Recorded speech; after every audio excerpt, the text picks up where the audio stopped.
Good evening, friends. As perhaps most of you are aware, the Indian Academy of Sciences Bangalore has started a new journal called Dialogue. I'm sure most of the people in this audience already know. So for a long time, we have felt a need of this kind of a journal where there is an open forum for discussions. Science, technology has been so rapidly changing in the past 50-40 years. Society has been changing in so many different ways. But the so-called social contract of science has perhaps remained the same for over 100 years or so. So there was, as a matter of fact, Sir C.V. Raman had thought about this, that there should be a journal of some kind where there is an open discussion between sciences and society. We all know. So we people do our science in our own ways, seeking for truth, and the society needs something else. The society expects something else. They expect very quick solutions to problems. So there's always a need for this kind of a dialogue.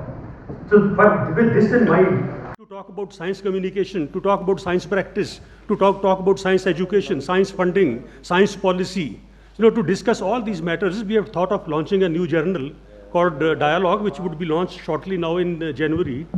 And along with this is going to be a scholarly journal, very strictly peer-reviewed articles. But we also have an associated web forum called Confluence, which is already active.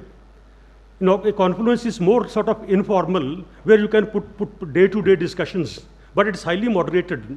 It's not like a newspaper that one can simply go onto the website and write whatever you want. There is an editor who is managing it, so it's highly moderated. So we are providing these two different forums, Dialogue and Confluence, to discuss these matters related to science and society, interfaced by the scientists. Kindly log on to the Indian Academy of Sciences.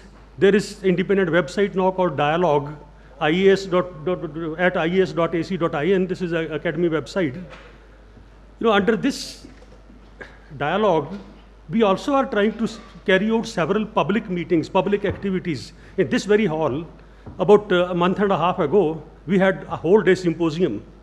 And then we had another symposium at JNU in Delhi, which was also sponsored partially by Dialogue. And we are envisaging a number of other activities. We are planning in Pune, we are planning one in Hyderabad, we are planning one in Kolkata.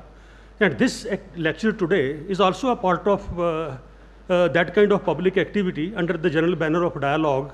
By the way, most of the people, those who don't know me here, I know most of the people here. My name is Meva Singh, and I'm at University of Mysore, and I'm the chief editor of Dialogue. So kindly log on to the Dialogue website, and I can see here so many people who can contribute to Dialogue. You would know what kind of categories we have. You know what kind of expectations we have, what kind of articles we are expecting. So please log on to Dialogue and see. Now, as a part of this activity, we have this today's lecture, and I invite Professor Amitabh Joshi, who is the editor of Publications of Indian Academy of Sciences, to introduce the speaker and the topic, chair this session, and carry out the activities. Thank you, Amitabh. Thanks, Meva. Good evening and welcome to all of you. It's a pleasure along multiple axes to introduce today's speaker. He's a very distinguished evolutionary biologist, and I am also, as many of you know, an evolutionary biologist. We actually coalesce back within a few academic generations to a common ancestor in the form of Theodosius Dobzhansky. I take one additional generation to coalesce back compared to Professor Coyne.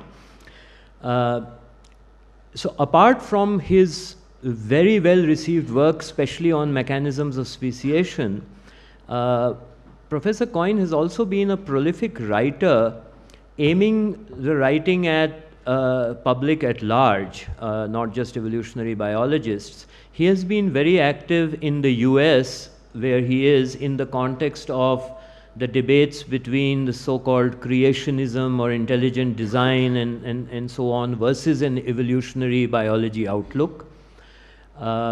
He's also generally been a very outspoken spokesperson for what one might call fact-driven as opposed to faith-driven ways of thinking. He has written books on such topics as well.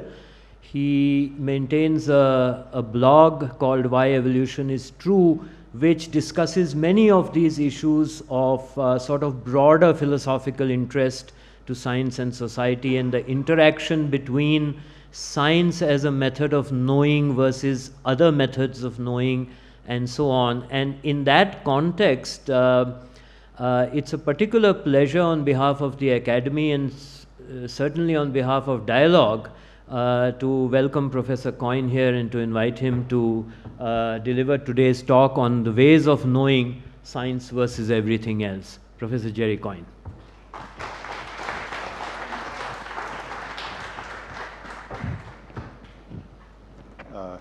Hello, you can hear me, everybody? Okay, one request, maybe the lights could be turned down because some of the slides, well, okay, don't fall asleep. Okay. Thanks to the Indian Academy of Sciences and to the journal Dialogue, I suppose to Mr. Tata out there for making my lecture possible. As Dr. Joshi said, today's talk is not really about scientific research, at least the research that I've accomplished. It's about the nature of knowing in general. And are there ways of knowing about the world that go beyond science? And this is a claim that in America at least, and I think probably in India, is made very frequently. So today's talk is going to be divided into two parts. The first part is going to be, is science the only way of knowing about the universe? Or are there other ways that we could understand? And remember, the question is about the universe. What's about what's true in the cosmos and in the world? What about other areas of human endeavor? The humanities, arts, math, philosophy, literature, and especially religion, which is very often claimed to be a way of knowing. Now, by saying, the answer to this question is going to be yes. I can tell you right off the bat. These are not ways of knowing, but I do not mean to denigrate these other very worthwhile human activities. All I'm going to say in this talk is that these areas are not ways of understanding the universe.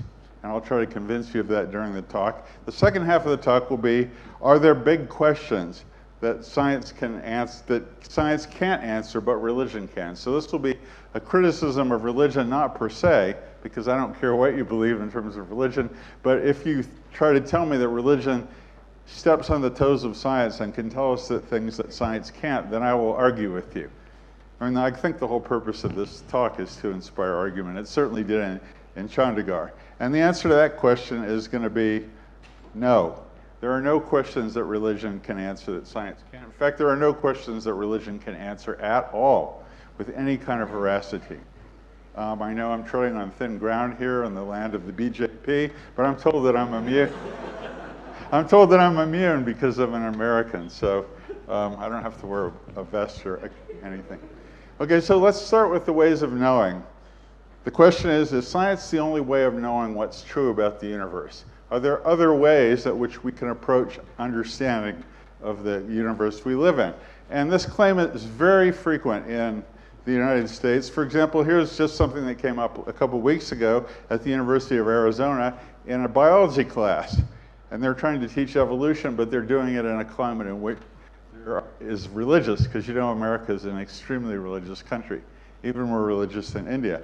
And the claim is evolution and science are excellent when it comes to answering what and how, but only religion is able to answer the why questions. And so science and religion are two different ways of knowing, implying that religion is a way to get knowledge. And the way that it supposedly, whoops, sorry, I turned this thing off. The way that it supposedly gets knowledge is by answering the why questions.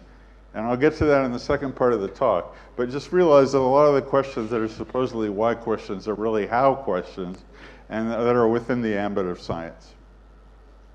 So in order to try to convince you that science, and I'm going to have to define science for you because I have a peculiar conception of it, is the only way of knowing about the universe, I have to answer three questions, or give three definitions. First of all, what is science? What do I mean by science? Second of all, what do I mean by truth? Because my claim is that science is the only way of knowing what's true about the universe and getting knowledge about the universe. And third of, whoops, these damn things. And finally, what is knowledge? What's the difference between truth and knowledge? So I'm going to do this very briefly because this is not rocket science, it's science. So first of all, what is science? And my conception of science is what I call science broadly construed. You could say science is, for example, what I do as a professor when I go to my lab every day. It's a job. That's not the way I mean it here. I could say science is the body of facts that scientists like me accumulate over time. But that's not true either, because those facts are ephemeral. Most of them change over time. What I conceive of as science is a methodology for understanding what's true about the universe, which incorporates a series of empirical tools, a toolkit that's been accumulated over the last 500 years through experience. Nobody sat down and said, okay, this is the scientific method. What happened is that the tools of science accumulated gradually as we learned that they were able to give us repeatable truths and things that could actually help us, like cure diseases or grow better crops. So science is what I call the empirical attitude, and it's called science broadly construed. The use of the tools like doubt, like inquiring about nature, doing experiments, raising hypotheses, trying to knock those hypotheses down, the constant overweening criticism and questioning of yourself that you have to do when you do science, and then the more formal tools of science, the use of statistics and mathematics, blind testing, etc. But you don't have to do all that to do science. So for example, here's a woman doing what we conceive of as doing science, but there's somebody also doing science, it's an archaeologist, because archaeologists also use the empirical attitude. They date things properly, they do cross-checking, they criticize each other, as you know from human archaeology. So this can also be conceived of science. But it goes further than that. There's somebody doing science, he's your plumber, who's trying to find a leak in your sink. And when a plumber does that, they use the empirical attitude. They make hypotheses. Where is the water coming from? There are only certain ways that water can flow according to the principles of hydrodynamics. He makes hypotheses, he tests them, and eventually he finds out the source of the leak and fixes it. So this guy is practicing what I call science broadly construed. Same thing with the car mechanic. If they try to find out where the electrical short is in your car, it's a complicated procedure which involves a number of hypotheses and a number of empirical tests before they finally do it. So all of these people are doing science broadly construed. And I would consider these people, maybe not scientists as a profession, but using science and using it in a way which tells them how to find things out. For example, this guy is not going to find out where the short is in your car by praying about it. That's not a good way to do that, or waiting for a revelation from above. You have to do it empirically. Okay, that's science for me. And that's the definition I'm going to use for the rest of this talk. What is truth? Well, I use the Oxford English Dictionary as my arbiter here because, as we all know, this in English, this is the truth about what words mean, so nobody can argue with me. Truth is conformity with fact, agreement with reality. This is what you all know of and what you intuitively think of as the truth. What is accurate, correct, and verifiable. Another way to look at this is Stephen Jay Gould's definition of what a fact is: a truth confirmed to such a degree that it would be perverse to withhold provisional assent. Here we have two notions. The first one is confirmation. A truth is not a personal thing. Not in science, it's not. It has to be confirmed by other people. And it's this consensus attitude towards truth which makes it's one of the empirical tools in the scientific toolkit. And second of all, it's provisional. In science, we have no absolute truths. We have things that come close to being absolute truths, things that are so well established, like evolution, that it would be foolish to, I mean, you could bet all the money you owned that it was true and you would be pretty safe, or that water is H2O. But in general, no scientist would claim that they've ever found the absolute last unchangeable truth about the universe. So that's two aspects of scientific truth that I want to talk about. What about knowledge? Is there any difference between truth and knowledge? And my definition of knowledge, which comes from the Oxford English Dictionary, somewhat lightened up: the public acceptance of facts. So a truth that you find out as an individual becomes knowledge when it becomes widely accepted by rational people, people who have the ability to judge the evidence for the truth of something. So when I ask you if science is the only way of knowing about the universe, what I'm asking is this question: is there any way to grasp consensus truth about the nature of our cosmos besides what I call science broadly construed? And the answer is no, there's not. And I will challenge any of you to give me any other area. But before I do that, I'm going to list the areas which other people say are ways of acquiring knowledge. So these are areas that are touted as being ways of knowing. in America at least, and perhaps some of these in India. And I've divided them into 4 groups, the so-called social sciences here, then the logical sciences, philosophy and mathematics, and then we have the humanities, literature, art, and music, personal feelings, can you get truth from personal feelings, and finally religion, can you get truth from religion? And I'm going to go through these areas very quickly and trying to show you that only one of these groups, the one in light blue here, has any claim to being a way of telling us what's true about the universe, and that these other areas cannot do so by the very nature of their endeavors. Okay, social science, history, anthropology, archaeology, and economics. In general, yes, these can be practiced according to the empirical toolkit. You can do, for example, anthropology and archaeology according to scientific principles. You use dating methods, cross-checking, testing hypotheses, etc. History, we know that Julius Caesar lived. How do we know this? Empirical evidence. There are coins with his image on them. There are his own writings. There are statues of Julius Caesar. And there are the writings of his contemporaries, which vouch for the fact that this man really lived. So all of these are an empirical way of testing whether something actually happened in history. In fact, there's a lot more evidence that Julius Caesar existed than, for example, Jesus Christ existed, where there's no evidence at all except for what's in the Bible. Social sciences, insofar as they're scientific, yes, social sciences can be scientific. They can do studies, they can test them, they can test hypotheses. And economics, which is often called the dismal science, because people think it's not really scientific at all. There are some, I've talked to economists, there are some truths about human behavior that can be discerned from economics. And one of them is the declining demand curve with quantity. So for example, the more doses you have, the fewer doses you want. Okay, this is true for any good, and it's a universal of human behavior. So this kind of, and that's the truth about human behavior, at least a generalization. So these areas, in principle, yes, they are ways of getting knowledge. They're not often considered science per se, but they can be science, and they can tell us about knowledge. Now, some of them can't. Some of them become a bit dicey. For example, historians that argue about the causes of various wars. Well, those questions can't be settled empirically because we can't repeat the hypotheses. So, in some ways, some of these areas are not acting like science, like they're being pursued by scientists, but in general, you cannot rule these out as ways of knowing. What about philosophy and mathematics?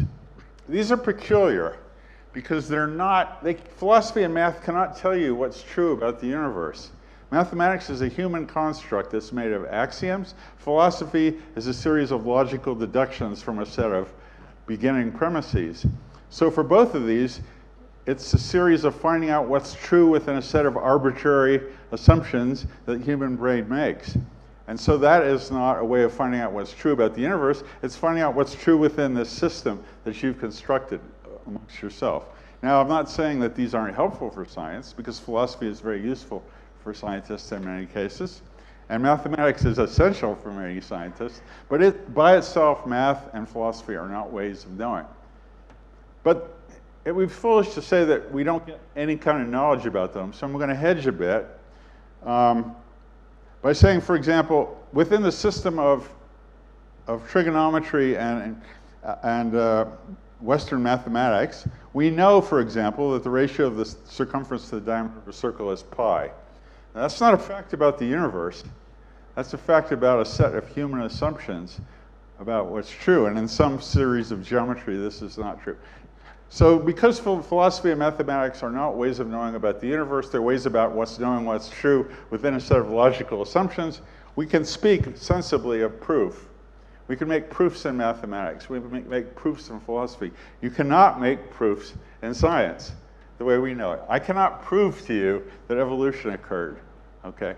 But I can convince you that it's very, very likely to have happened. But no scientist worth his or her salt would ever say that we can prove what's true about the universe. It's just the provisional nature of science. What about literature and art and mathematics? This is the stuff that I argue about most frequently in the United States. Humanities professors will come up to me and say, you practice scientism. Scientism, by the way, is a slur which is hurled at people like me to say, you think you have the monopoly on finding truth about the universe. Well, we do too, because we can find truths about the universe from literature, art, and music. They express these so-called human universal truths, and this is a way of, and you're not the only person that can do this. It's especially the postmodernists that like to hurl these slanders at us. And I will tell you that this is wrong. But again, I want to emphasize that I'm not trying to devalue these areas, because I'm a great fan of literature, and I'm a huge fan of art and music. It's just that I don't think they're good ways to find out what's true about the universe, and I'll tell you why. First of all, it is conceivable that art and literature can give you a guideline to what might have been true at certain times when a work of art was created. For example, I'm going to give you two examples, and I'm sorry that my familiarity with Indian art and literature, while being higher than that of most Westerners, is not high enough that I can use examples from like the Bhagavad Gita or the Ramayana or anything like that. So I'll use Western examples here and hope that maybe you're familiar with some of them. So here's how you might get some kind of knowledge from literature. How many of you are familiar with Herman Melville's Moby Dick? This is considered one of the great novels written in English. It was written in the 18th century, and it's about catching a great white whale, which is a metaphor for many things. Nobody's quite sure. But if you read the book, you'll find that there are huge sections on what it's like to catch whales in the 18th century. You have to go on little boats and spear them, and it's actually quite accurate. So you could say, well, isn't this a way of knowing about how whales were caught? A historical reconstruction of the past. Does this not give us knowledge? And the answer is no. Because how do you know that this work of fiction is really telling you the truth? How do you find that out? You go back and check other sources about what it was like to be a whaler in the 18th century. Sorry, early 19th century. So you can't say that this by itself tells you what's true about even whaling. You have to check other sources. Here's another example. This is a portrait of Philip IV by Velázquez, and he's a member of the Habsburg family. You'll notice he has this protruding lower lip. And you could say, well, doesn't this give us information about what somebody looked like? Isn't there knowledge here from this work of art? And the answer is not really. Suppose the painter made this up. How do we know that this is an accurate depiction of Philip IV? Well, you have to do empirical checking. And if you do that and go back and read history, you'll find that yes, indeed, the Habsburgs all had this condition, and it's called mandibular prognathism. It's a genetic defect, not a serious one. And so you find from other sources that this is true. So what I'm trying to demonstrate here is that literature can give you knowledge about what's true about the universe, but it always requires independent verification from other sources. In other words, the use of science construed broadly, the empirical toolkit. I would defy any of you to tell me about a truth that can come only from a work of literature, particularly a work of fiction, because that's what I mean by literature. Or what something felt like. Okay, so these things describe what something looked like or what something acted like. What about what something felt like? And this is the argument I get most commonly, that literature tells us something about the way humanity feels, that we have some kind of universal set of reactions to our circumstances that is a form of knowledge. And for this, I'd like to use two examples because they're very similar to one another. The Death of Ivan Ilyich by Leo Tolstoy, and the movie Ikuru by Kurosawa. Maybe some of you are familiar with these. What they have in common is they're both about men facing their own deaths. Okay, and how do they react to their own deaths? In fact, this book was used in America 100 years ago to teach medical students what it was like to die, because it is supposedly such an accurate description of what it feels like to die. How do we know that? Not because Tolstoy told us, but because you can compare Tolstoy from what patients tell you. In other words, you empirically cross-check this knowledge from with other data that you can acquire independently, science-accredited. But more important than this, there are moral lessons that can be drawn from these movies. For example, in this book, Ivan Ilyich, who's tormented by the fact that he's going to die, suddenly feels better. He redeems himself on his deathbed by realizing that he's lived a moral life. So he feels better. And that's supposedly the truth from this novel, that you can redeem your life at the end by realizing that you lived in a moral way. Now here's another book. This is a movie. This is, to my mind, one of the two greatest movies ever made. It's about a Japanese fellow, and it means to live, Ikiru in Japanese, who's been diagnosed with stomach cancer, and he knows he's going to die, and he has to redeem himself. He realizes as a bureaucrat that his life has been a waste because he spends all day shuffling papers, and he realizes this is a meaningless endeavor. What does he do? He redeems himself by building a playground for children.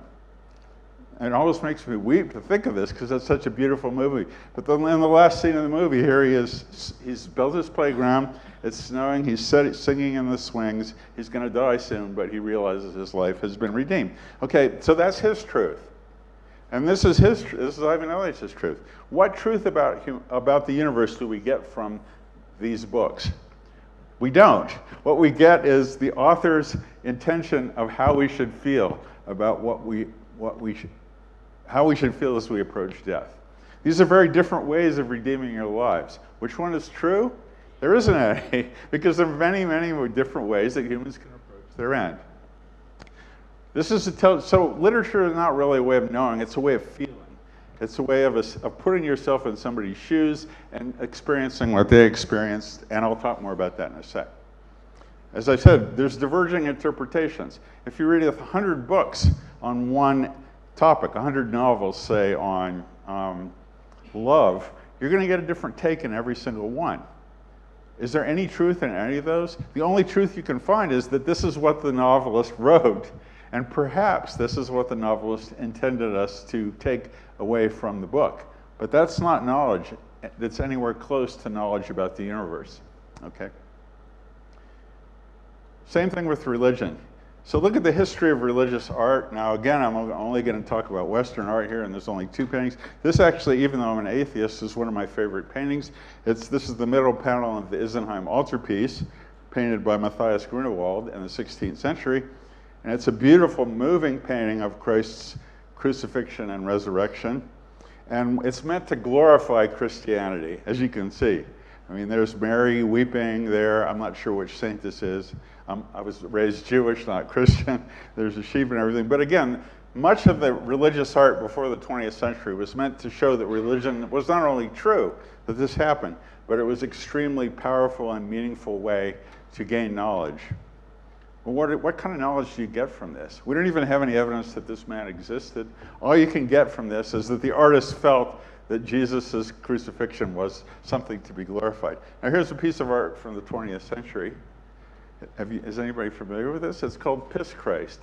And it was by the Spanish artist Andres Serrano. And it consists of a plastic crucifix immersed in a beaker of the artist's own urine. And this is meant to mock religion, to show that it's a foolish thing to do. Okay, so we have this and we have this. What's the truth?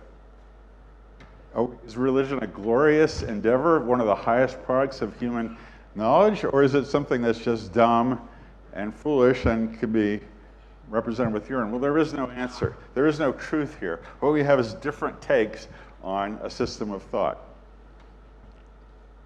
So if you say that art is a way of knowing, and I would, again, challenge you to tell me anything about art that is true, that doesn't need to be verified by science, there are certain problems that arise.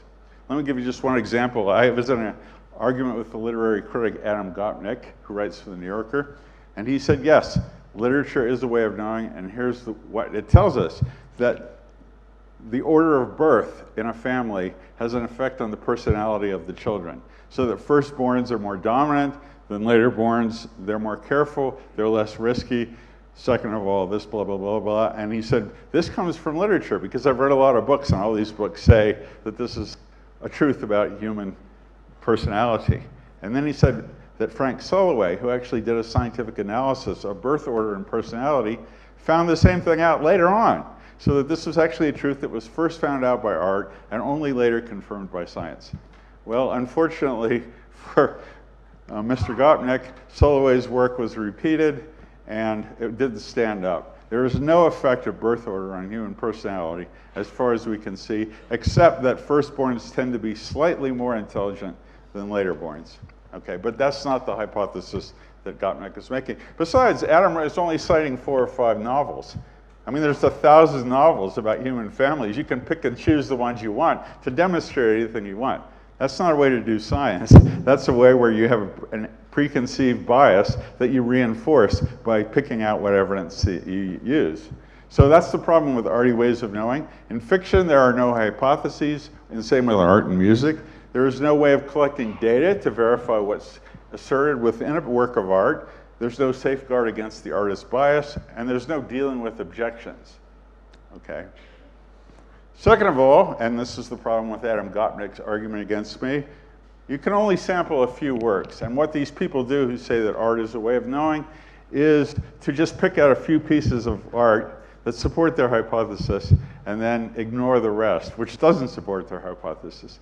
Now, as a scientist, you know this is not the way that we do science. If we tried to do science like that, we would be abysmal failures and laughed out of the scientific community. Same thing, cherry picking of the field, confirmation bias, choosing those examples that support your particular hypothesis. The task of art, literature, and music is not investigation of what's true.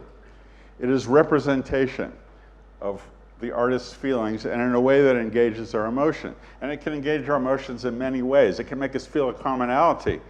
You can read a piece of art and say, yeah, that's the way I feel. And you feel good about yourself. Or you recognize similarities, but you might not. You might feel completely different from somebody else, but you might say, well, that's interesting. That's the way it feels to be somebody that's completely different from me.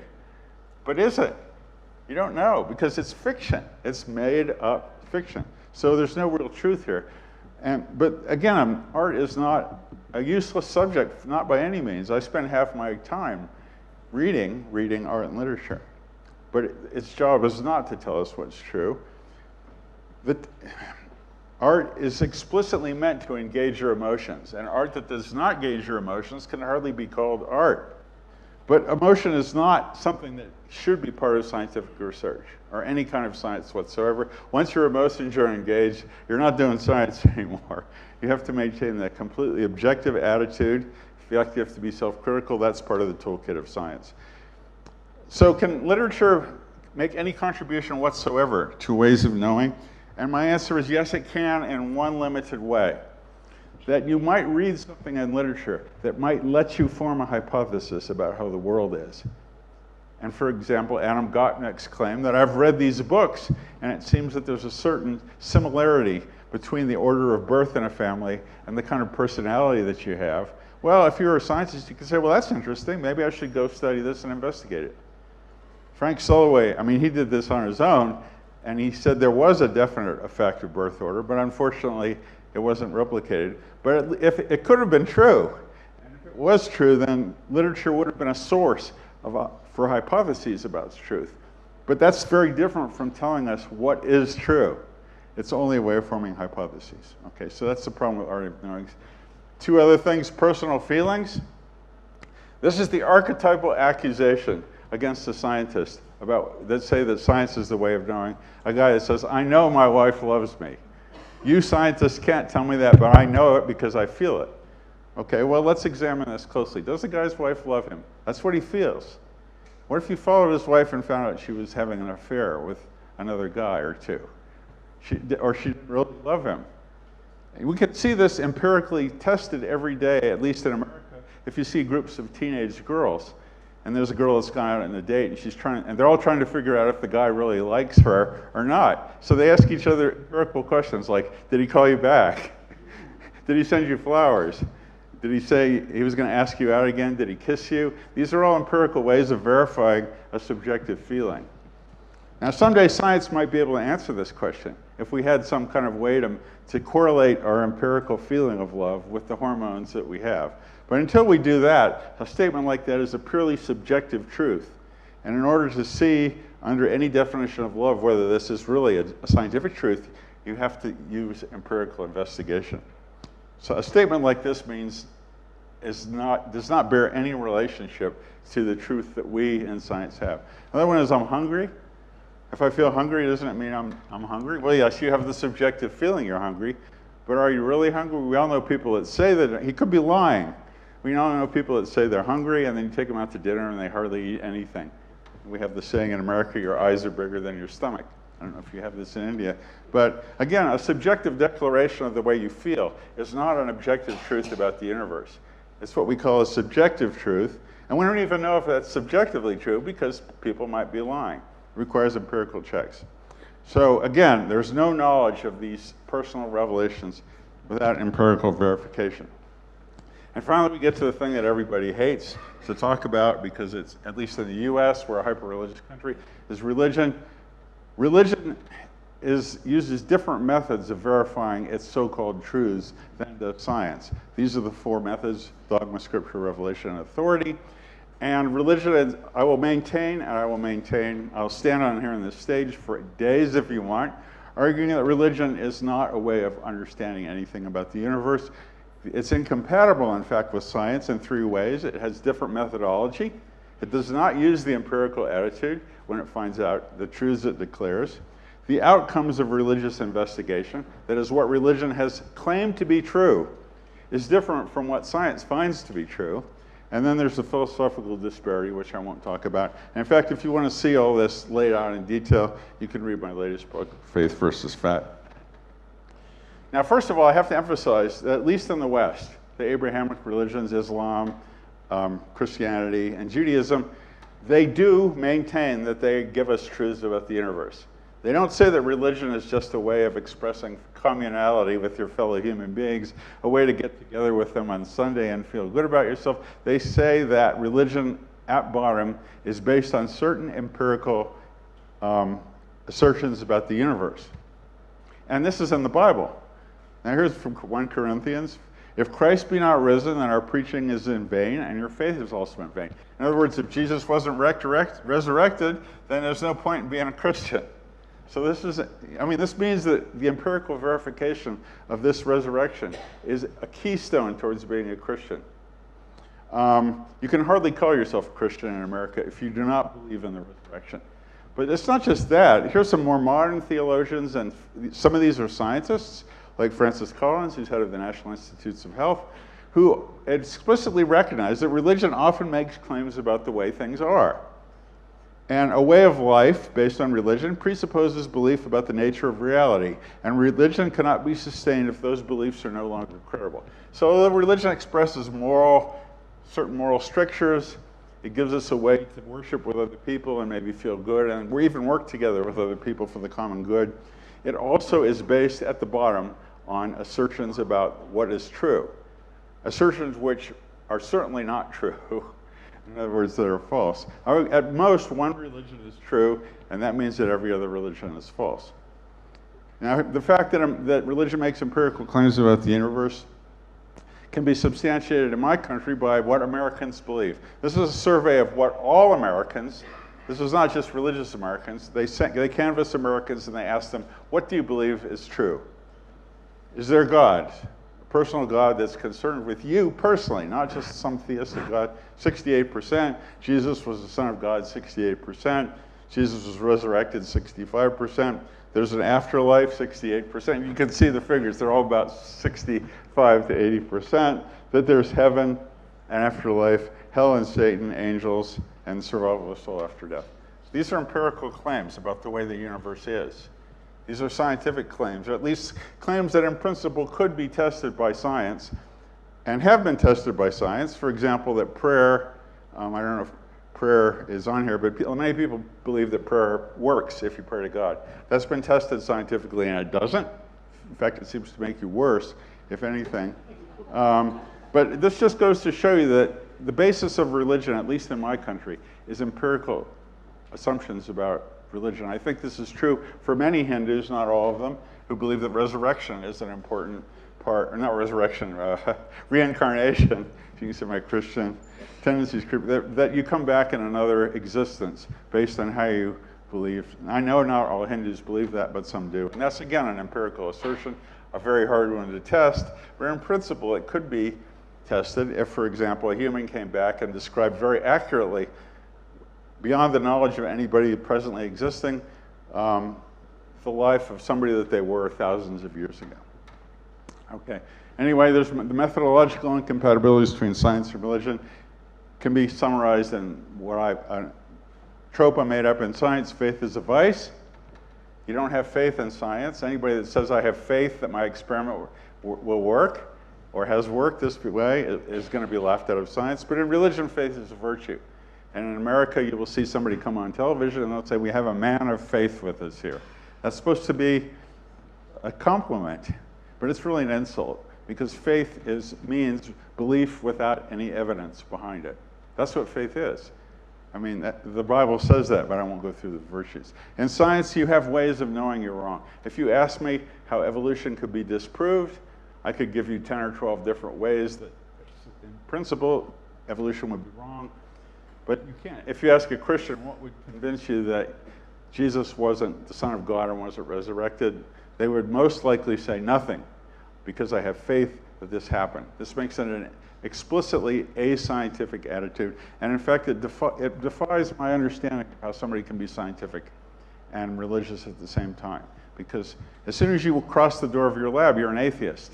You cannot use faith to practice science. If you cross the door of your church or of your temple, you explicitly abandon rationality and start believing things for which there are no evidence. Now, I realize I'm being hard on religion here, and I apologize if you're a religious scientist and I've offended you, but I have to tell you what I believe, because I would not be honest with myself if I didn't. And you have plenty of time to argue with me afterwards. Okay, now, and the incompatibility of outcomes, this is what Christianity tells us that is true. Creationism, 76% of Americans are creationists. They believe that there was an exodus from Egypt, the great flood, that prayer works, that the earth is 10,000 years old. This is what religion has told us. It's all wrong. So these are empirical conclusions from studying the Bible that used to be held as truths, as ways of knowing, but they're not true. And they can't be true because the outcomes differ among different religions. So the incompatibility, religion is not only incompatible with science, it's incompatible with other religions. And I can show this simply by showing you a phylogeny of religions here. You could do a phylogeny of religions the same way we do a phylogeny of organisms, because we know which religions came from other religions and we know when. So this is the phylogeny of religion. It starts back about 20,000 years ago, and then it splits into different branches. For example, up in the top here, in orange and yellow, we have Christianity, but this is an underestimate of the number of Christian sects. There are actually 41,000 denominations of Christianity. This is Islam. There's only 3 branches, Sunni, Sufi, and Shia, but we know that there are actually many more sects of Islam than that. Here's the Jews, my ancestors, and they're all off by themselves, lonely branch here. They're only in Cochin, I think, in India. But of course, there's several branches of Judaism as well. And then here we have the religions that are predominant in this country: Hinduism and Islam, Jain, Sikhs, etc. And then the religions of Africa. Now, the important thing about this graph is that these splits usually arise because of contrasting claims about what's true in the universe. And for example, the 2 sects of Lutherans in America who hate each other. They hate each other because one of them claims that evolution is true and the other one claims that it isn't. There are the Unitarians that have split from the Trinitarians because one of them believes in a Trinity and the other one doesn't believe in a Trinity. Is there an afterlife? Jews say there's no afterlife. Most people say that there is. Jehovah's Witnesses don't think that you should be allowed to receive blood transfusions. Catholics don't believe that women can be priests. Anglicans do. So each of these splits, by and large, represents a conflicting claim about either moral stricture or what is true about the universe. There's no way to decide which religion is right. Okay? Now, can you contrast this with science? Here's the phylogeny of science. It's pretty much a straight line, because each scientist contributes in a way that is in general agreed upon by other scientists, because we have this toolkit. We have some side branches here, like this might be the idea that the continents were static and didn't move, which was what I learned when I was in grade school. This might be string theory here, which is a viable hypothesis, but we don't know if it's true or not. But by and large, science is not like this. So when I come to India, for example, and I've talked to many of my colleagues, we speak a common language. We have similar recognitions about what has been true and what's established. It's not like I'm a Shia and meeting a Sunni and trying to figure out what's true.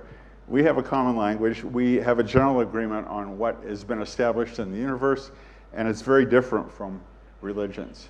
Scientists don't kill each other over debates about string theory or evolution, okay? The reason we don't is because we have ways of knowing what's true, ways of settling arguments that doesn't require guns or bombs or anything like that. Okay, so, I mean, I'm ahead of time, but does religion reveal truth? And my answer is no. I defy you to tell me one truth that religion has told us. I mean, you might say, well, there's moral truths like the golden rule. And I'll say, well, that's not a truth about the universe, that's a truth about human thought. We can talk more about that later. Theological knowledge does not home in on any widely arranged truth. The upshot is that religion is not a way of knowing anything. It's a way of humans deceiving themselves into thinking what is true. There's a friend of mine, Mike S., who used to be a non-denominational pastor in Houston. For years, he was a Christian, and for years he taught his congregation that science and religion are different ways of knowing. In other words, he taught them what I'm telling you is wrong, and are not in conflict because they answer different questions. Science focuses on how the world came to be. Religion addresses the why questions. You remember this trope that you hear over and over again. And then he realized, and he became an atheist when he realized this, I was dead wrong. There are not different ways of knowing. There is knowing and there's not knowing, and those are the only two options in this world. And I would claim that the only way of knowing is the method of science construed broadly.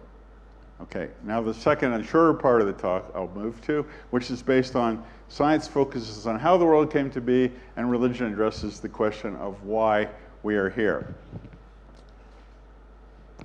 And it's very common in America to hear the claim that religion answers the big existential questions about the universe, or that philosophy can do this, or the humanities can do this, and science cannot. So there's a whole ambit of human knowledge which is accessible to, again, more or less religion and not accessible to science. And these are the so-called why questions. And I'm going to give you a list of these why questions in a second. But here's that sentiment expressed by the famous Czech philosopher Leszek Kołakowski, who says, who am I? Where did I come from? You can already see what these why questions are. Where do I fit in? Why am I responsible? What does my life mean? How will I face death? Well, we already learned two different ways to face death. Religion is a paramount aspect of human culture. The more scientific discovery reveals, the more we realize it cannot answer the great existential questions. There's got to be another way to answer these great existential questions. That way is supposed to be religion. So here's a list of the big existential questions that science is supposed to be immune to answering. I don't know if you can see these. I'm not going to read them all, but I'll read a couple. What's going on in the universe? Why are we here? Who am I? What does my life mean? How should we live? Why be moral? Why is there evil? Why do we die? Do we live on after death? These are the great existential questions. This list was made by John Hott, who's a Catholic theologian at Georgetown University in Washington, D.C., who made the claim in his book, Deeper Than Darwin, that it is the main business of religion to answer the big questions. Now note the use of big questions. This is a subtle dig at science, okay? Because, now why do religious people like this have it's a dig because the big questions are the religious questions, so science can answer the little questions, you know? Why do religious people feel this way about science?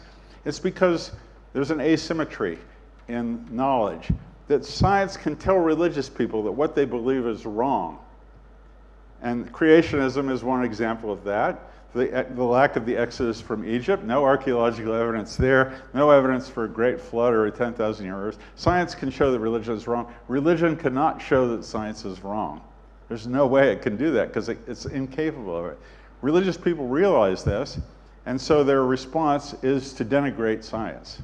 Okay, they always and there's two ways of doing it. First of all, you say, well, we can't answer these questions. We scientists, you guys can't answer these questions, but we can. And second of all, they make these little sly digs. And they coined the term scientism, which is supposed to be the stepping of scientists outside the boundaries of where they're supposed to stay, which is factual questions about the universe, not realizing that religion makes factual claims about the universe as well. Okay, so let's say, does religion or anything besides science actually answer these big questions? What do we mean by answering these big existential questions? Well, there's two things. First of all, you just respond. I mean, this is what you get if you go to your pastor and you ask him, who am I? Well, yeah, you can get a response, but that's not what we want because we're scientists. We want a correct response. We want a true response. Whoops, sorry. So that's the first thing, that if you want an answer to an existential question, you want the answer that's the correct answer. Do these existential questions have correct answers? Well, you know already that most of them don't. Do the big questions make sense? Are they even sensible to ask these questions? And the answer is no. Some of them are meaningless or ambiguous questions. For example, is there a God? That's a meaningless question in one sense, and that, what do we mean by God?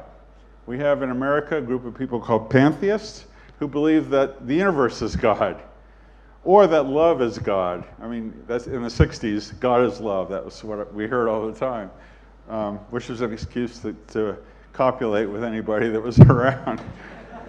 But unless you specify what kind of gods you mean, this question is meaningless, okay? What is the point of it all? What does that mean? What does it mean to ask that kind of question?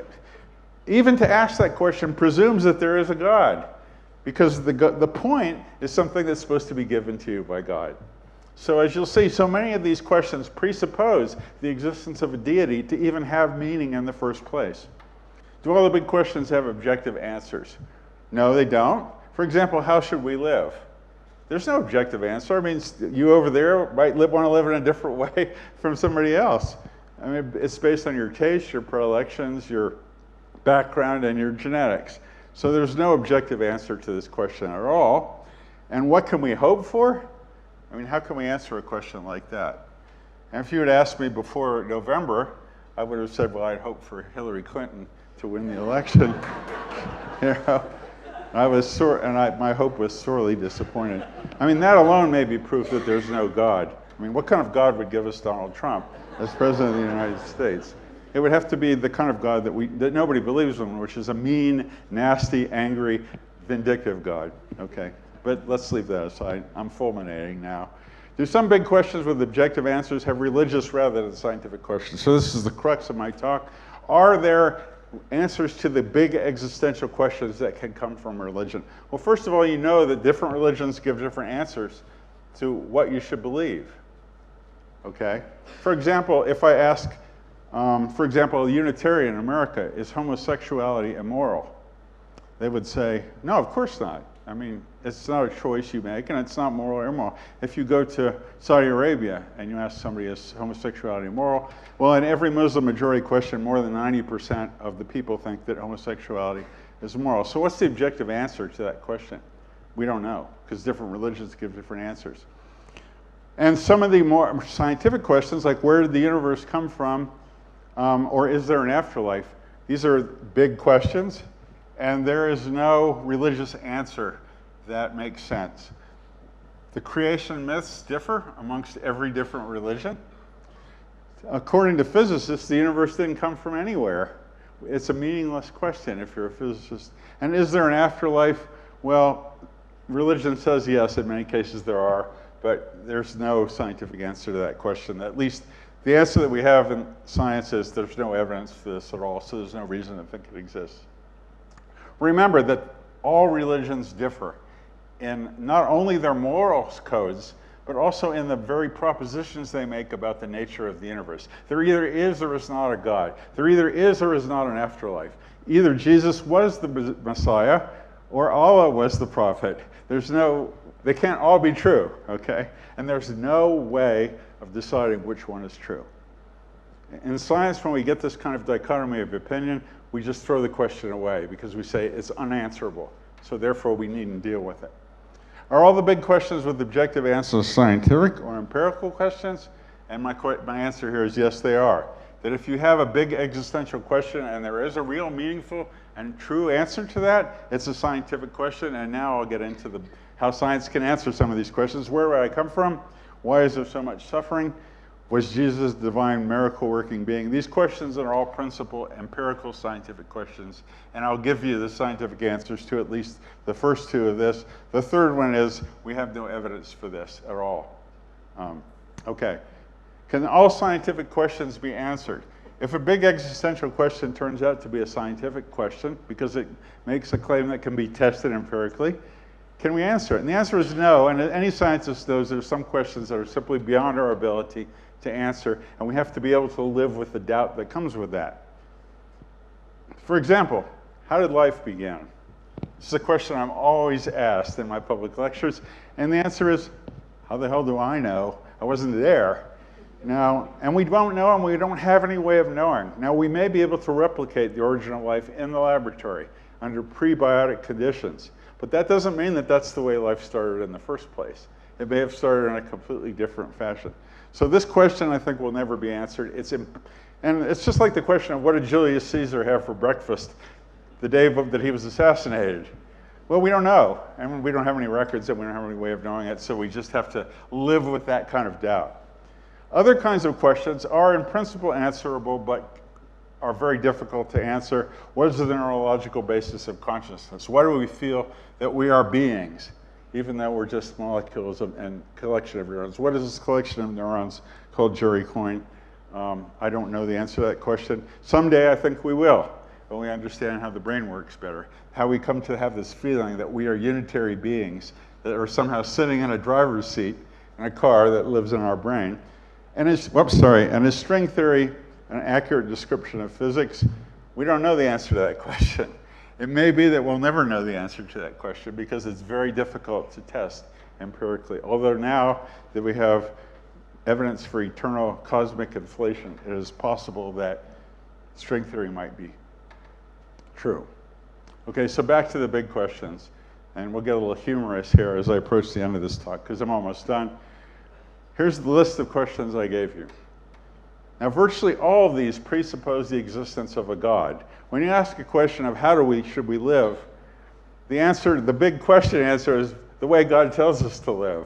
Okay, that's what John Hott would say. That's the answer. But if you ask a Catholic, how should we live, versus a Muslim, versus a Hindu, versus an atheist, they're all going to give you different answers.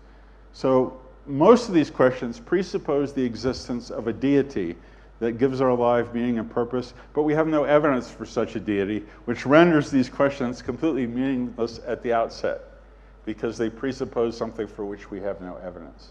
Which means that the big questions cannot be answered, that religion cannot give us the answers to these big questions. These are questions for us to ponder personally and find our own personal way through, but they don't have any objective answers. But so these are the ones that really presuppose God. I put the red asterisk to them.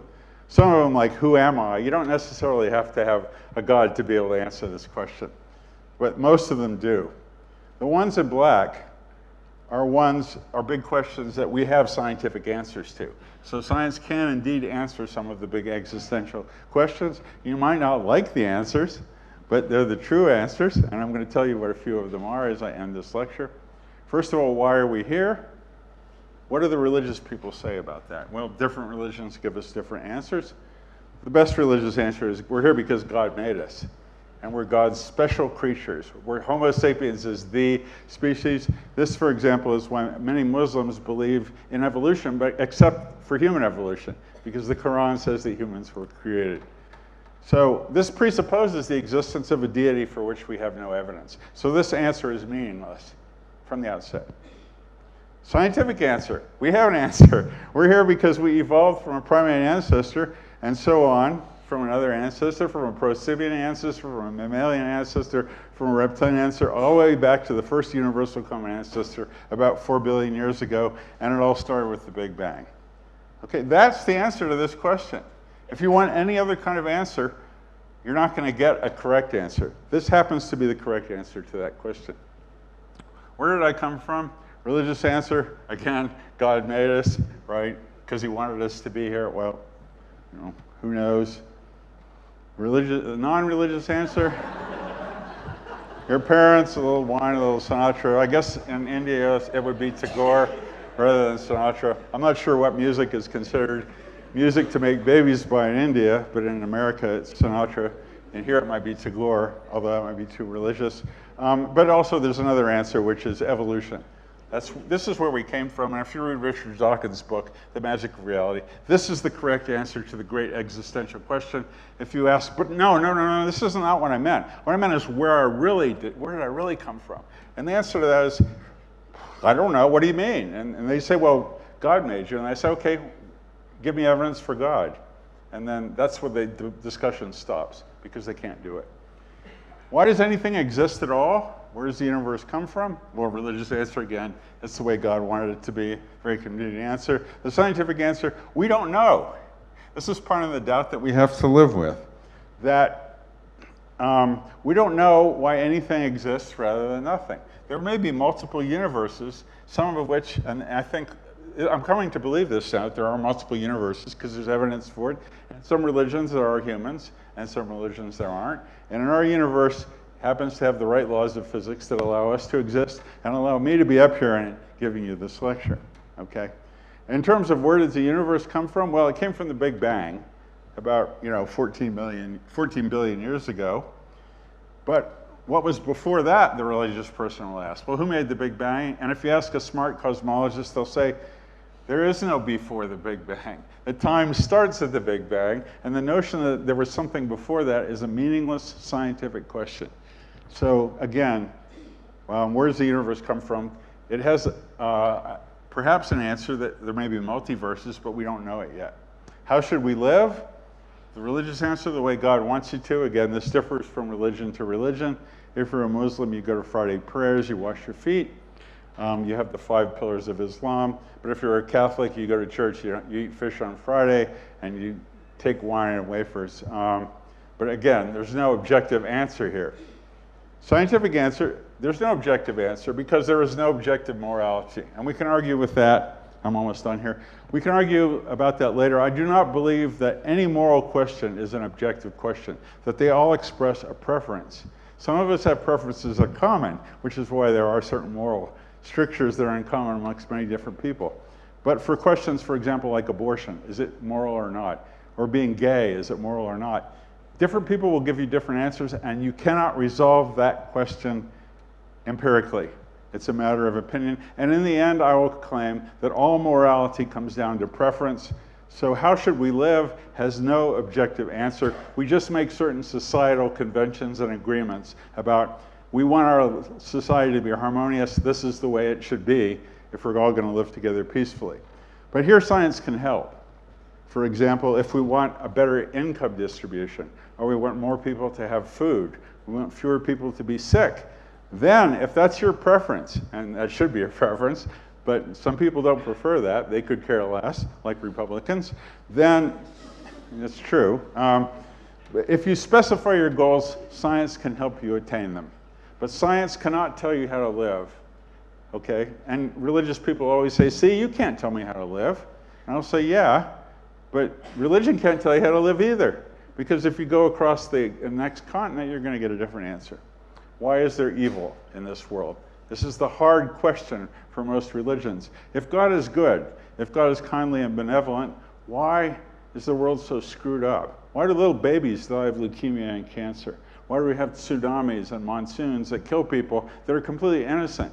How does that comport with the notion of a loving God? It doesn't, and this is the hard question for religious people, and they have answers which, as you most, are very silly answers by and large.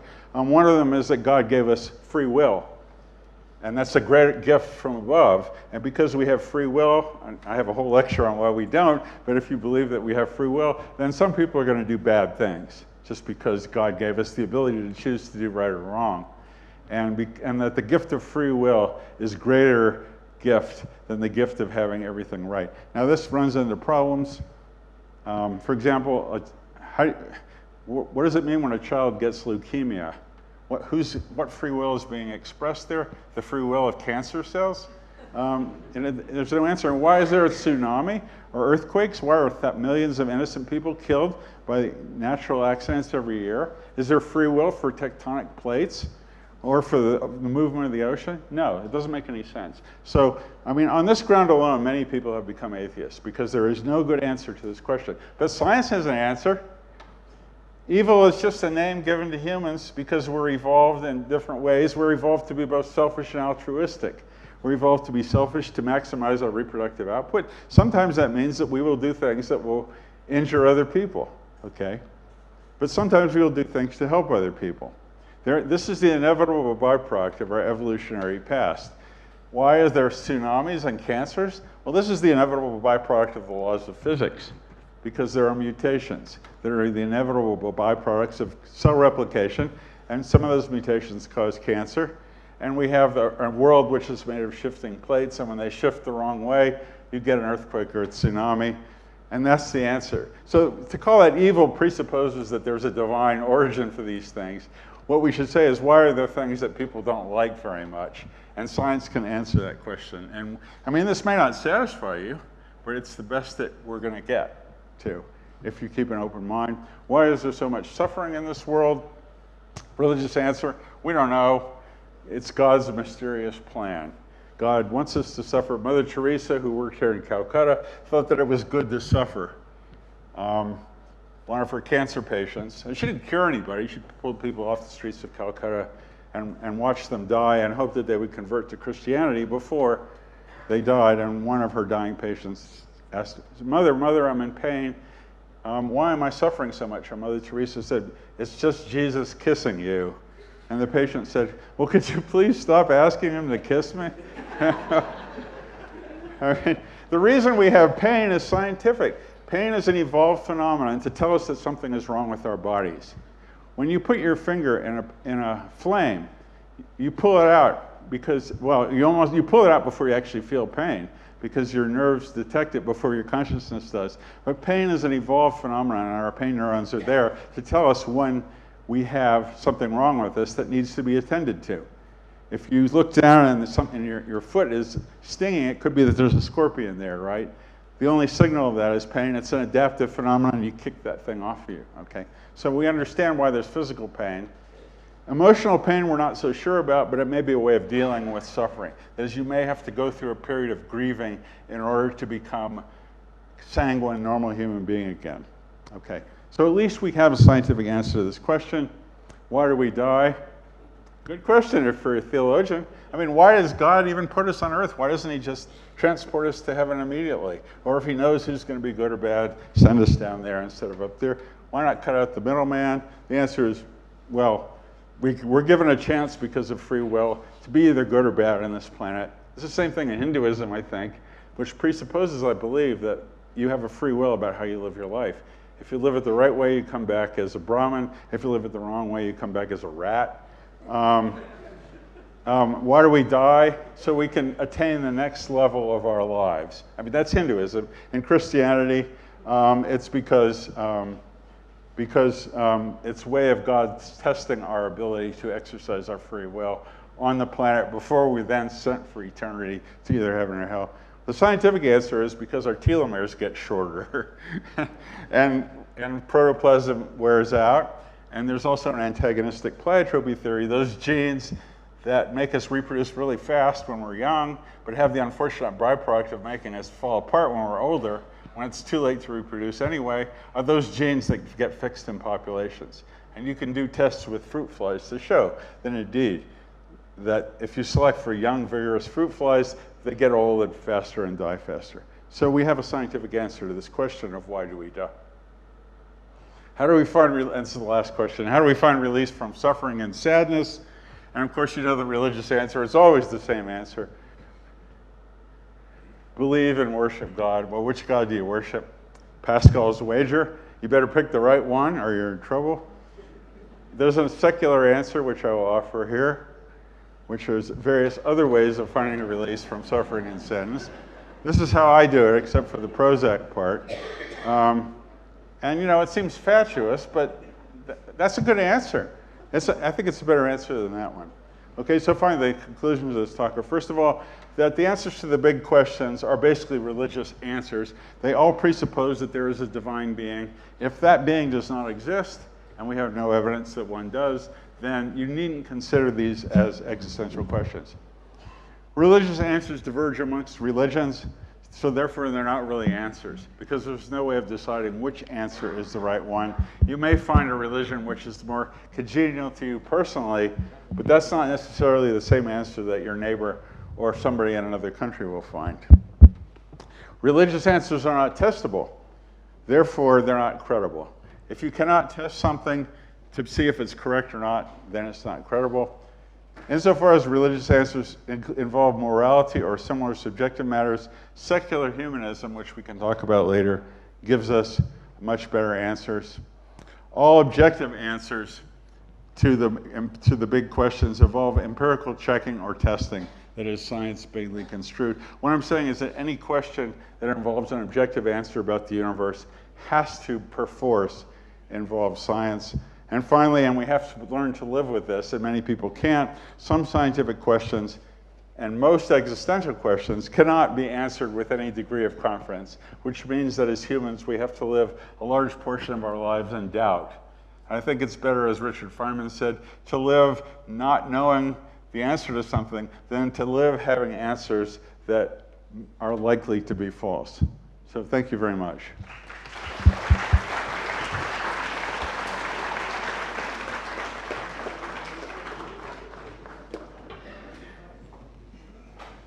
So we do have time to take a few questions. Yeah? Is our microphone Mic.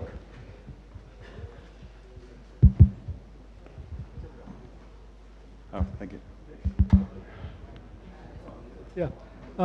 So I have a couple of points to raise. One is... Is that a questions or points? Because we want questions on the lecture, so... Sorry? Do you have a question? Yes. Well, Okay. No. I mean, I would like to make statements about what you said, and you can respond to it if you wish to. Okay. Just remember that other people have questions too, Sure. so Yeah, they have to be short. Okay, you don't seem to be very welcoming of... No, I'm welcoming. I'm just realizing that that's people all right. that usually say Yeah. this... No, so my first objection to what you said, let me phrase it that way, is that your characterization of science was very one-sided and empiricist, and it does leave out the role of conceptualization and theory, which most scientists would view as something that's very essential for one's idea of science. Okay, Well, it's not just a bag of facts. And in fact, in the second part of your talk, when you talked about what would be a scientific position, you did sort of implicitly acknowledge that there's more to science than a bag of facts and empiricism, but that's not what you said about what science was at the beginning of your talk. So that's one issue I have in terms of what you said. Well, can I take them one at a time? Because I'm going to forget. I'm getting old. So first of all, I thought I did make it clear that conceptualization was part of science. In other words, hypothesis testing involves conceptualization of a hypothesis from the very beginning. So the second part of your question, I'm not sure exactly what you said, so maybe you could give them, just so I can answer, because I want to answer your full question. So. Right. No, but I think the point is when you do include the notion of theory building and conceptualization, it does raise a lot of questions about science itself as a methodology for finding the truth, which then you would have to address. So that's the reason I'm pointing that out. The second thing is not all religions are so God-centric as you made it out to be. Sorry, not all religions yes. are God-centric the way you characterize them. I think a lot of them are more sophisticated in sort of various ways that I don't have, but certainly because the single point criticism of religion came out to be that they all invoke the idea of God, and that statement is not correct. Yeah, okay. So, yeah, okay. And the third point is, I think when you look at the role of science vis-a-vis Let me answer that second part because I forget your third. First of all, not all science has to have conceptual and hypothesis testing. Some of it is inductive, like Charles Darwin's theory of evolution. So you can, and when a plumber fixes your sink, it's conceptual in the fact that he says, well, the water could be coming from here and coming from there. So I think it's fairly clear that science is conceptual. And answer your second point, and I'll have to stop with there. I recognize fully that not all religions are God-centric. I don't think the Jains have a God. Many Buddhists don't have a God. There are people that are spiritual that don't have a God. The kind of religion I was talking about is the kind of religion that the vast majority of people on this planet hold. Now you can say it's unsophisticated, but you saw the figures of what Americans believe there. 84% of them believe that there is a God who actually takes an interest in you. So pointing out that there are some religions which do not hold in a divine being is not a criticism of what I said, because I was addressing those religions that explicitly make factual statements about the nature of the universe. Insofar as they don't, if you want to be a Jain or a Quaker or a Buddhist, well, even Buddhists believe in reincarnation. I mean, the Dalai Lama believes in karma and reincarnation, and those aren't sophisticated theories. Those are empirical tests of the proposition. But yes, I recognize that some religions are not really religious in the sense of being accepting a deity. Yeah, and other questions? Yes. Hello? Yes. Your last slide mentioned that was that something religion is not testable. But Sorry? Religion is not testable. You Religion mentioned is Not testable. Yes, okay. Yeah. But in Hinduism, I mean, I won't consider Hinduism as a religion, but in one of the sects, I mean, in one of our systems like yoga, we have four types of proofs, like proofs provided by the scriptures, proofs provided by any great person, your self-proofing, and your proof provided by your peers. So there is a whole system of challenging what is there in the scriptures and the way to prove it wrong also through your own experiences. So I mean, in a way, it can be testable. So that's a comment. I'm not sure there was a question in there. And it's just a comment. So what Yeah, are I your know. so what are your views on this? I mean, Sorry? so what would you like to? Well, could you? See, please tell me if I'm paraphrasing you correctly. Yeah. He's saying that in some schools of thought within the Hindu tradition, there are fairly elaborate, layered ways of how you know things, starting from something that is known because it is described in ancient writings, it is explained to you by a teacher, you figure it out for yourself by essentially empirical testing, and so on. And so he's saying that perhaps in that sense there are certain aspects of religion that perhaps of some religions which could be open to empirical testing. Well, yeah, I said that many claims of religion are empirically testable. One of them is that prayer works. Okay, so you can test that and it doesn't work. There are claims that the earth is 10,000 years old. That's an empirical claim. It was tested and it was proven wrong. There are some claims that are harder to test, that Jesus Christ existed as a Son of God. Well, we don't have any record of Jesus Christ except in the Bible itself. And we don't want to believe just what's present in one book, so there's no way of checking it. Insofar as any religion would use the empirical toolkit, you can't just say, I believe this because my guru told me this, and I know that it's true. Because I'll say, well, I don't believe that. You prove to me that it's true. Give me one example of a truth that comes from Hinduism that is an empirical truth. Well, what type of truth are you expecting? I mean, Sorry? I don't know. What type of truth are you He's already expecting? defined what sense he's using truth in Yes. in the beginning. Something that exists in the universe and can be agreed upon by many people who are rational. Yeah. For example, in ways of living. I mean, for example, if you sleep at night in a good time and wake up early, it really increases your performance. So that's a thing in Ayurveda. That's not particularly unique to Hinduism. What did he say? If you sleep at a proper time, it'll be good for your health.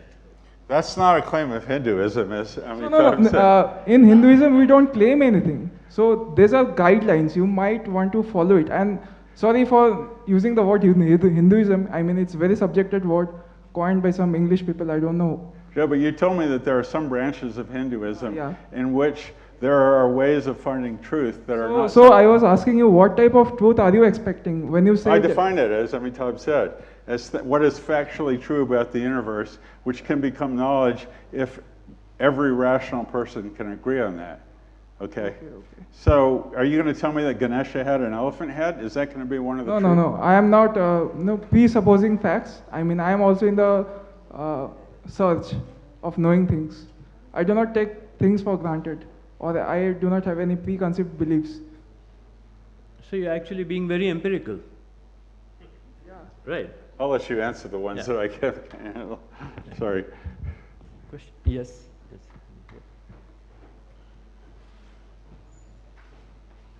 I would like to congratulate you on your courage of conviction. Yeah, okay. It's a good start. I do believe everything I said, yes. Some of my recent work, in a very limited way, tends to agree with you. So I am happy about that. But I have one question to ask you. What, as you have shown in your survey of the United States, the large majority of the people believe in a God. 85% at least. That is not only true with your country, but it's also true with my country. Correct. We're about equally religious. Yes. My country is today governed by a party which believes in Hindutva. Mm-hmm. So they want to, they are essentially polarizing the country. Now, what gives you the conviction that you can change all these people who are highly religious to your philosophy that you are advocating of science? That you're what? He's saying what gives you the Courage of my- conviction yes. that you can actually change the way of thinking of all these religious people to a more scientific way of Yeah. Oh, I can't. But Oh, the majority of the people, both in your country and my country, are believers in God. and that's a good question, and I'll answer it in several ways. First of all, I do not believe in any sense that I can convince the majority of religious people that to give up their religion, much less accept science or evolution. Because religion is an intensely personal thing. It is indoctrinated into children at a young enough age where they'll never give it up. So the courage of my conviction comes from two things. First of all, we know that it works in some cases. So when Richard Dawkins, for example, wrote The God Delusion, a book you may be familiar with, thousands of people wrote to him and said, thank you, thank you, thank you. You convinced me that there is no God. So at least it works sometimes, okay? And insofar as it works sometimes, that's all I require. In fact, I think if I converted one person in my life, I would regard that as having been successful. But I do not pretend to be able to make religion. I mean, that's why scientists are religious, because they're indoctrinated and brainwashed into religion when they're young. And by the time they get to be head of the National Institutes of Health, they can't give it up because it's too comforting to them. So yeah, the answer is, I don't think, my second point is, and I didn't have time to talk about this, is that I don't think the world is going to give up religion because of people like me saying that there is no evidence for God. What's going to make the world become less religious, and what sociologists have told us makes it going to be less religious, is that as people rise in their socioeconomic well-being, they have no more need for a God. So for example, if I drew, I don't know if there's chalk here. No, there isn't. Is there any chalk around there?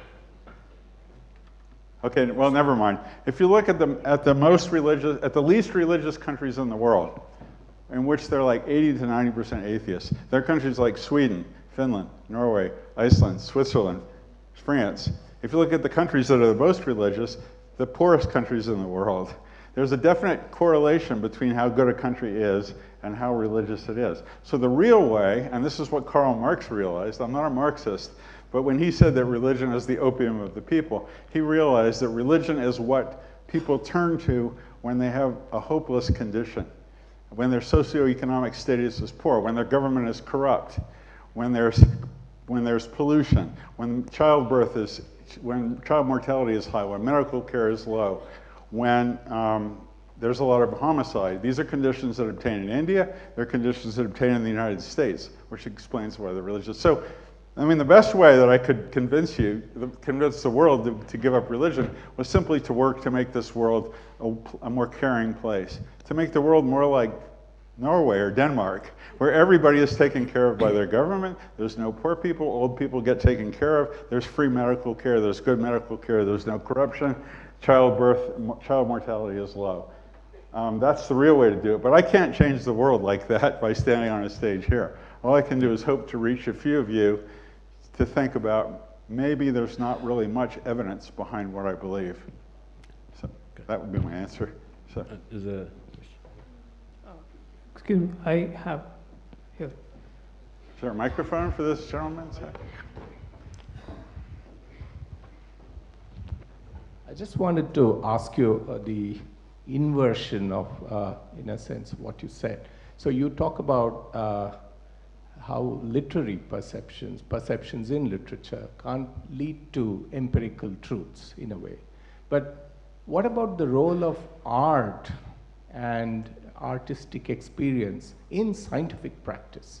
And what I mean to say is particularly, as far as my limited knowledge goes, in theoretical physics, some of the advances have been through an implicit perception of beauty and symmetry in a certain structure that guides you to forge ahead to discovering newer truths.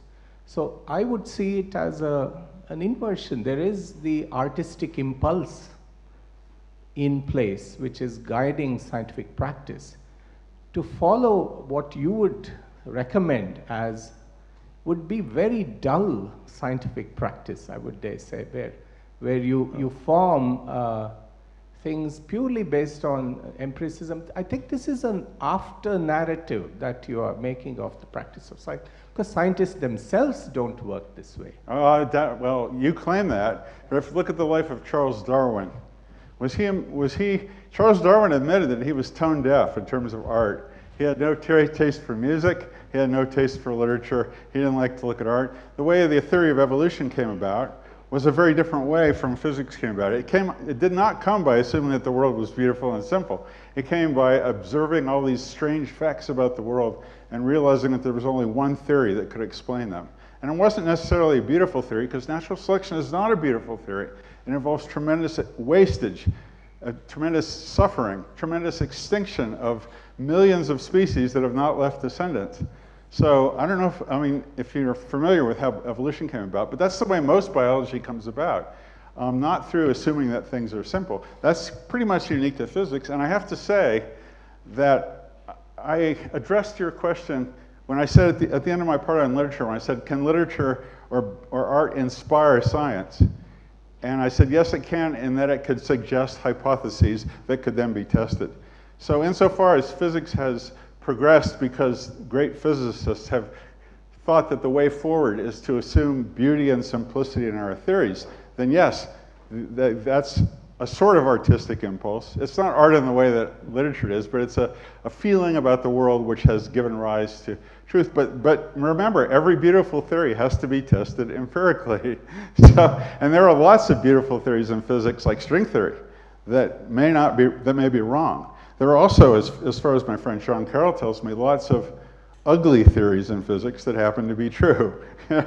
So beauty, while it may have been a guide to physical progress, is not, it's a way to help us forward, but whatever hypothesis you make on the assumption that things are beautiful has to be empirically tested in the end. And I thought that I had sort of said that during my talk, but maybe I didn't get it across good enough. But biology doesn't go the same way. Biologists don't start and say, well, the world has to be pretty simple. We don't work that way. And if that makes us dull fellows, well, then I'll have to confess that I'm a pretty dull fellow. So. Yeah, at the back. Sir, so whenever somebody compares science and religion, I personally had a feeling that they compare one's height with another's weight. So it's like, it sounded like what, just because there are two numbers you can find the ratio, it sounded very absurd to me. And thing is, you tried to define science. That was well and good, fine. Did you try to define religion?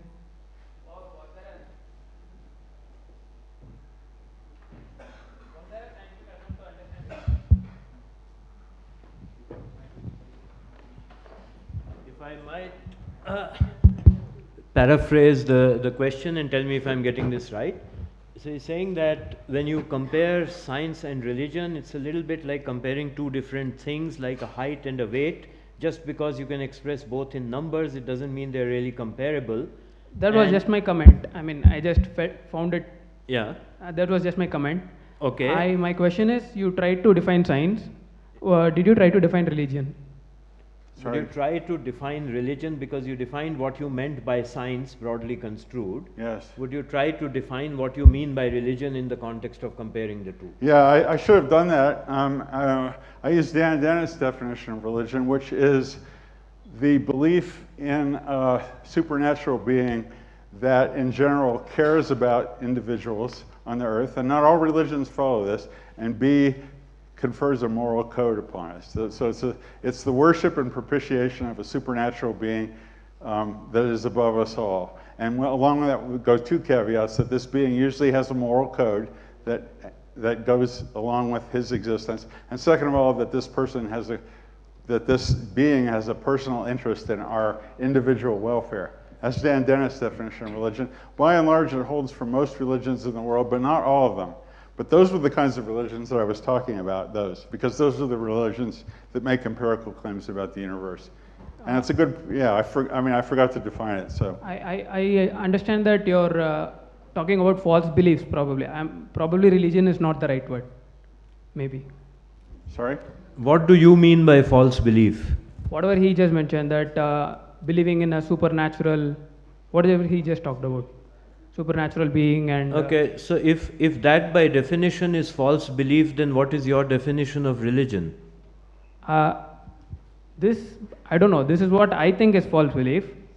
And I do not have a definition for religion. I'm not talking about it. Okay, but you are asking about it, that's fine. Yeah, because... question here. Yeah. So my stand is, I think, perhaps somewhat more of a morbid stand, in that what I would like to claim is it not possible that perhaps science is wrong and we may never know? Like, for example, in the case of Newtonian mechanics, yes. when it first came about, people thought that explained everything. It was only after 200, 300 years that people realized it's wrong. It's not wrong, it's a special case of quantum mechanics, right. And it works very well. Will not be the case even with something like, say, string theory or something, that you might prove something is right at a particular point of time, you may believe it to be true and correct. Yeah. We may not be right. And what's worse is we may never know that we may not be right. So, but why are you saying this? No, I mean, wouldn't that be something that is like a sort of shortcoming of science, in that it might... it might be wrong? Something that's not well, true, I'm going to have to hold my temper, because I think I said that in my talk. I said science is provisional, and it can be wrong, and it has been wrong.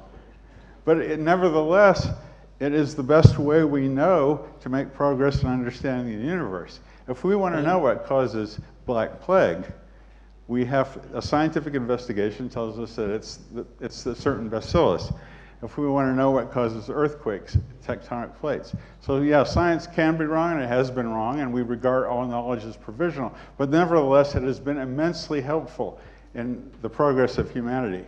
How many of you people would be dead if there wasn't antibiotics, for example? Raise your hand if you're going to, okay. Can I just add something to that? See, while it is true that many things asserted by science can be wrong, among the major systems that claim to be systems of knowing, science is perhaps the only one that is very aggressively trying to check when it's wrong all the time. Yeah, that's what I said. That is the big difference. Yeah, I said that in most other systems that claim to be systems of knowing, we don't spend our entire life all the time checking the possibility that we might be wrong, we might be wrong, we might be wrong. In science, that we are doing it all the time. And that is the difference. Yeah, so let me... yeah, please.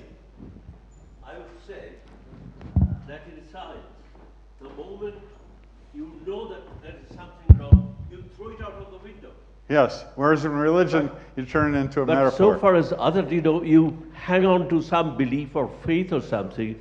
A scientist is the first one who just rejects it. And that is the strength of science. Yeah, let me make one comment in regard to that, what the young man said, which is that science can be wrong. That's an example of a subtle way, I don't know if you're religious or not, but it's a subtle way of denigrating science by saying it can be wrong. Amitabh is right, it can be wrong, but we have ways of knowing that it's wrong. Whereas if you ask a Christian, how do you know, what would convince you that Jesus wasn't the Son of God? They would say, there's nothing that can convince me of that. I know it's true. Even if there was a camera, and people have said this, in Jesus' tomb that showed that he rotted, I would still believe that he was resurrected. Now, that's a profoundly anti-realistic attitude. Now, I just asked people to raise their hand if they would have died without antibiotics, which is the product of science, and about a third or a quarter of you people did.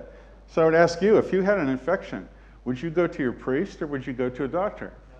Okay, you go to the doctor, right? And why would you go to the doctor? Because the doctor has used science in his background to test. My point was not that I mean, I was not trying to be, I'm not religious. The point I was trying to make is we need something much better than science. I'm not saying that we need. Much better than science? What I'm trying to say is we need something far superior than science. Science cannot. No, slow down, slow down. Slow down. We need something superior to science? Do you have any suggestion about? Well, let me butt in again. Okay. So I think science is getting better over time, from its origins in the early days of civilization till now. So perhaps science 100 years down the line will be able to do more and explain more than it is right now, and in that sense it will be something better than the present day science. Well, let me make a comment on that, because we will know more and we will have improved a lot of humanity, but I'm willing to bet that the methods that we use 100 years from now are going to be exactly the same. Right. So the method of science is not going to change. It's been honed since the 16th century. And if you have a suggestion for ways better than science, then you should write an article about it. But I can tell you that it's not going to involve religion, because religion is not going to help us cure diseases, it's not going to help us cure epilepsy, it's not going to help us grow better crops. It will hardly do anything for humanity except divide us into factions. That Vidya? Okay. After there's one person asking after that. Yeah. So if you had found that piece of chalk and you had made that graph of the relationship between religiosity and socioeconomic condition of a society, you would have presumably found that the United States was an outlier. No, it actually isn't, because if you do and I have this graph not on me, if you do a socioeconomic analysis of America using the so-called 20 socioeconomic factors, we're not an outlier. We're not very well off, and the reason why is because, first of all, we have high levels of child mortality. We don't have free health care. We don't take care of old people very well. We have a certain amount of corruption in our government. We have huge levels of income inequality. So in fact, if you plot the socioeconomic status of the United States compared to other sort of first world countries, we're amongst the lowest. And if you do the correlation of religiosity versus socioeconomic welfare, and it looks like that, the US is down here.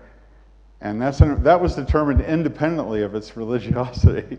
And so this is a sociological phenomenon which I realized existed long before I came along, that the way that religion tends to disappear in terms of if a country gets better and better and better in taking care of its people. Why is that? Because people, they believe in God more when they need help and they have nobody to turn to, and so they pray to a God. We can see this in the United States because we have fluctuations in income inequality over years, the Gini index. Some years it's more equal than others. And then if you look at religiosity, income inequality goes up, religiosity goes up a year later.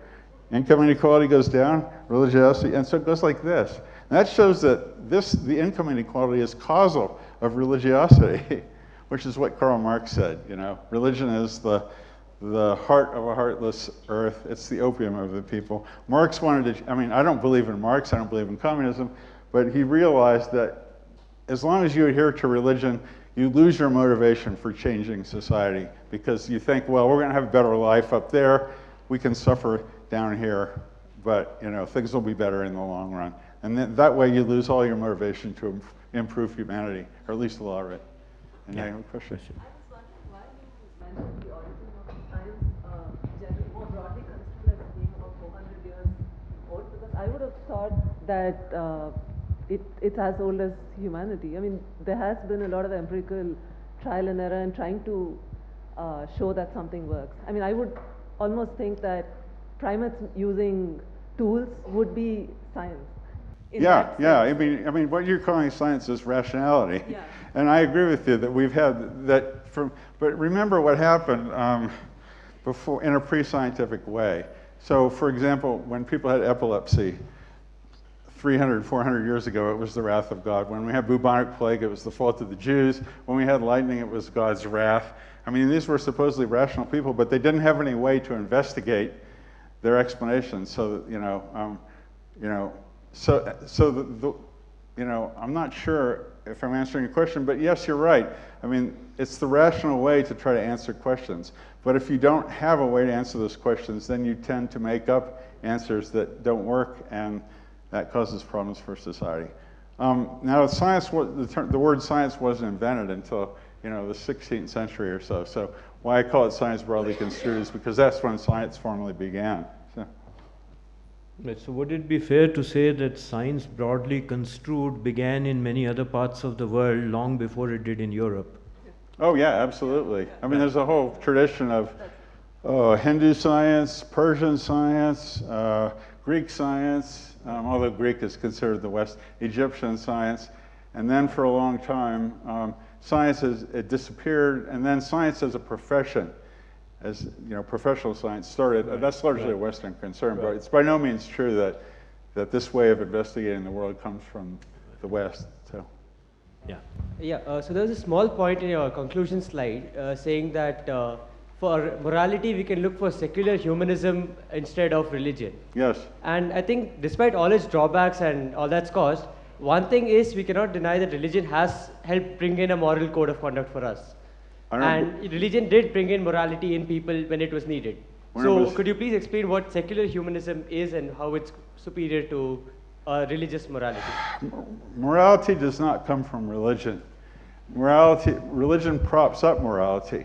And this was realized by Plato thousands of years ago in the Euthyphro dialogues, where he says, is something good because God says it, or is God say it because it's good? And the answer is, if God told you to go and kill your mother, would you do it because God said so? And you would say no. And I would say, why not? And you'd say, because it's wrong. And when you answer that way, you realize, as Plato did, that our conception of God as good comes from a pre-biblical conception of what is good and bad. And we simply impute a secular morality to religion. So what religion is good for is for propping up morality. But it's not good for originating morality, because look at the kind of morality that comes from religion as opposed to secular humanism. I mean, it's horrible. We have Shias and Sunnis killing each other. I mean, is that when we have ISIS throwing gay people off of churches? In the United States, we have, Christians opposing abortion or equal rights for people. And religion has been behind all that. It supported slavery. And secular humanism, I think, where you actually worry about the welfare of your fellow human beings and what's best for society, instead of worrying about what some guy says. I mean, religious morality says stuff like, don't use contraception. Okay, is that good? Are we supposed to, that's what Catholics tell us. Are we supposed to not use condoms because we think God told us that? No, and if you think about it hard, and Plato realized this a long time ago, we say God is good because we have a notion of what is good, and then we simply impute those qualities to God. We don't derive our notion of good and bad from what God said, because what God says in the Quran or in the Bible is really horrible. God says in the Old Testament, for example, that you should kill any child who curses his parents. If somebody picks up sticks on the Sabbath, they should be killed. If somebody commits adultery, they should be stoned. Okay, that's God religious morality. And you can get the same thing from Islam, you can get the same thing from Judaism. So I don't, religion is not a source of morality at all. It's simply the codification of what we humans both evolved and realized civilly and secularly is the right way to behave in order to form a society that's harmonious. Okay, with that, I think we'll close the formal session. Let's thank Professor Coyne once again. Thank you. And behalf of the Academy, a small token of our appreciation. Oh, should I open it? If you like. Okay. I like presents. And my birthday's 2 days from now, so. Oh, excellent. Yeah.